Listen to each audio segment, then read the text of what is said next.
Hi everyone, তোমরা দেখছো Rahul official 00। তো আমার ইউটিউব চ্যানেলে তোমাদেরকে সকলকে স্বাগত জানাই। তো আজকে একটা নতুন টপিক এবং একটা নতুন ভিডিও নিয়ে চলে এসেছি। তো আজকের বেসিক্যালি ভিডিওটা হচ্ছে WBSSC গ্রুপ সি ও গ্রুপ ডি 2025 গুরুত্বপূর্ণ চাঞ্চল্যকর তথ্য নিয়ে আলোচনা করবো এই ভিডিওতে। তো ভিডিও শুরু করার আগে তোমাদের এখানে একটাই আমার রিকোয়েস্ট, যে চ্যানেলে নতুন হয়ে থাকলে চ্যানেলটি অবশ্যই সাবস্ক্রাইব করে রাখো।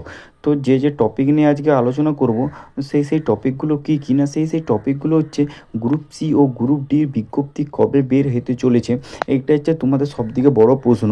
এবং এরই সাথে কবে থেকে ফর্ম ফিল আপ তোমাদের শুরু হবে এবং পরীক্ষার বিস্তারিত সিলেবাসটা কি রয়েছে, তোমরা কিভাবে যারা নতুনরা আবেদন করবে তোমরা কিভাবে সেই সিলেবাসটি তোমরা প্রিপারেশন নিতে চাইছো, সেইটি পরীক্ষার বিস্তারিত সিলেবাসটি সেইটি এই ভিডিওতে আলোচনা করা হবে।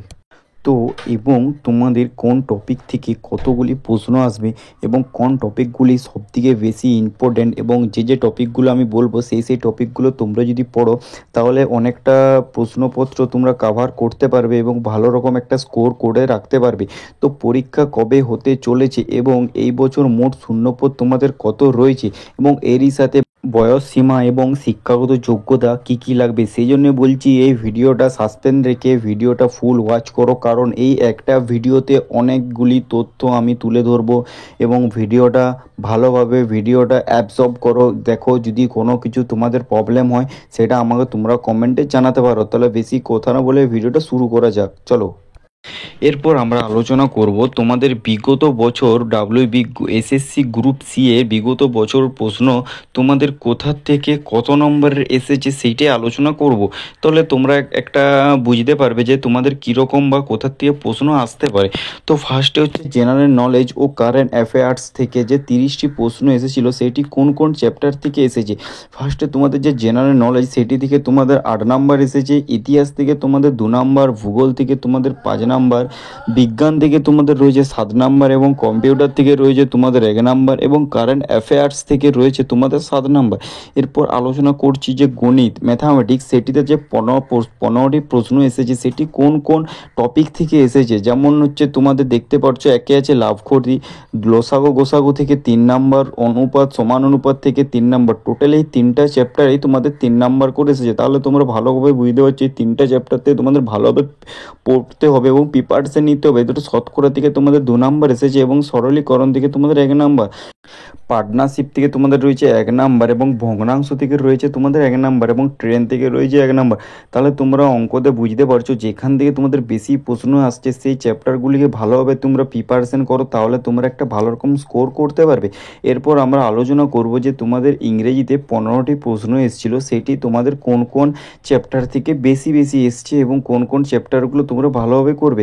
তো ফার্স্টে তোমাদের রয়েছে ফিল ইন দ্য ব্ল্যাঙ্কস, সেখান থেকে তোমাদের রয়েছে 3 নাম্বার এবং এরর কালেকশন সেখান থেকে রয়েছে তোমাদের 4 নাম্বার, সিনোনিয়ামস থেকে রয়েছে তোমাদের 2 নাম্বার, এরপর রয়েছে অ্যান্টোনিয়ামস থেকে তোমাদের 1 নাম্বার, এরপর ফেজাল ভার্বস থেকে তোমাদের 1 নাম্বার এবং প্রিপোজিশন থেকে তোমার 1 নাম্বার। তো যে চ্যাপ্টারগুলো থেকে বেশি প্রশ্ন আসছে সেই চ্যাপ্টারগুলো তোমরা ভালোভাবে পড়লে একটা ভালো রকম স্কোর করতে পারবে।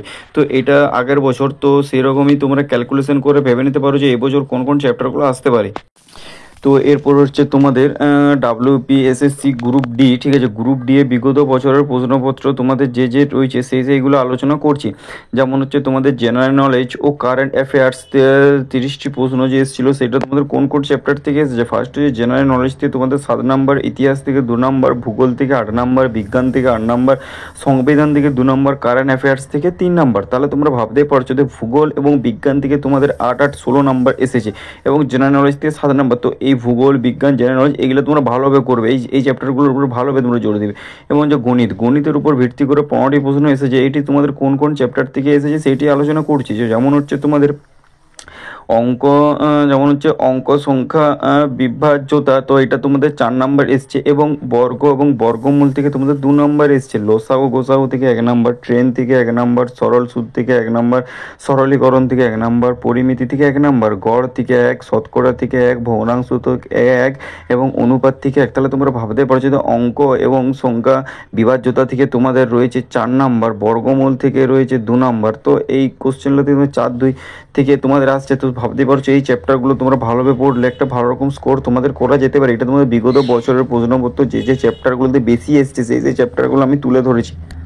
তো এরপর যে আলোচনা করব সেটা হচ্ছে WBSSC গ্রুপ সি ও গ্রুপ ডি বিজ্ঞপ্তি 2025 কবে বের হতে চলেছে এবং ফর্ম ফিল আপ কবে থেকে তোমাদের শুরু হবে। এটা তোমাদের সবথেকে বড় একটা জিজ্ঞাসা চিহ্ন, সেইটা তোমাদের আজকে ক্লিয়ার করে দেবো।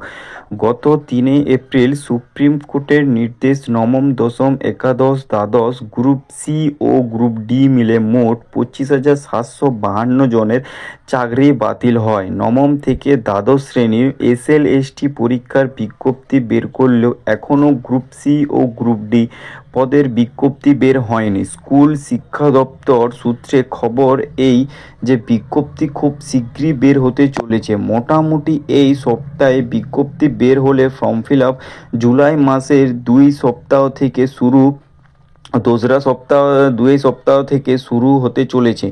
গ্রুপ সি ও গ্রুপ ডি মিলিয়ে 1 বছর মোট ফর্ম ফিল আপ 10 লাখেরও বেশি হতে চলেছে বলে বিশেষজ্ঞ মহলের ধারণা। এবং এছাড়াও নভেম্বর মাসের মধ্যে যেহেতু প্যানেল বার করতে হবে, তাই পরীক্ষা পুজোর আগে অর্থাৎ সেপ্টেম্বরের হওয়ার পর সম্ভাবনা তোমাদের রিয়া এক্সাম নেওয়ার সম্ভাবনা রয়েছে। আশা করছি আমি তোমাদেরকে বোঝাতে পেরেছি যে টপিকগুলো এবং যে কথাগুলো তোমাদেরকে বললাম।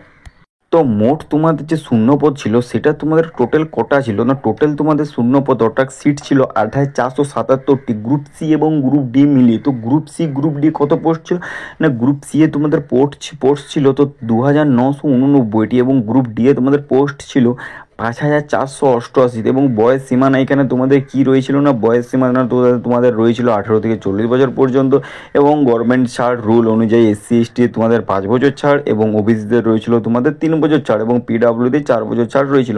এবং শিক্ষাগত যোগ্যতা তোমাদের কি ছিল না, শিক্ষাগত যোগ্যতা তোমার যে গ্রুপ ডি এর জন্য তোমরা যদি আবেদন করতে চাইছিলে তাহলে গ্রুপ ডি এর জন্য আবেদন করতে হলে তোমাদের অষ্টম পাস লাগছিল। তোমাদের যদি অষ্টম পাস সার্টিফিকেট না ছিল তাহলে তোমরা মাধ্যমিক পাসও আবেদন করতে পারতে এবং গ্রুপ সি এর জন্য ম্যান্ডেটরি মাধ্যমিক পাস করাই হয়েছিল প্রথম থেকে। আশা করছি আমি বোঝাতে পেরেছি তোমাদের কত শূন্যপদ ছিল এবং বয়স সীমা এবং শিক্ষাগত যোগ্যতা।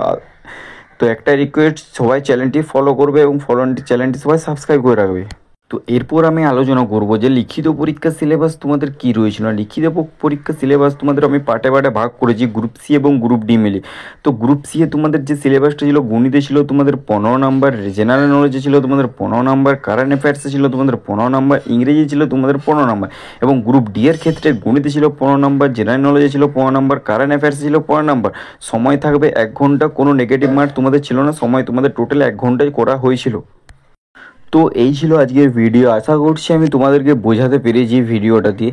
তো আজকের মতন এখানেই ভিডিওটা আমি এন্ড করছি। দেখা হচ্ছে নতুন কোনো টপিক এবং নতুন কোনো ভিডিওতে। এর পক্ষে কারোর যদি কোনো ইনকোয়ারি থাকে বা কিছু বলার থাকে তাহলে আমাকে তোমরা কমেন্টে জানাতে পারো।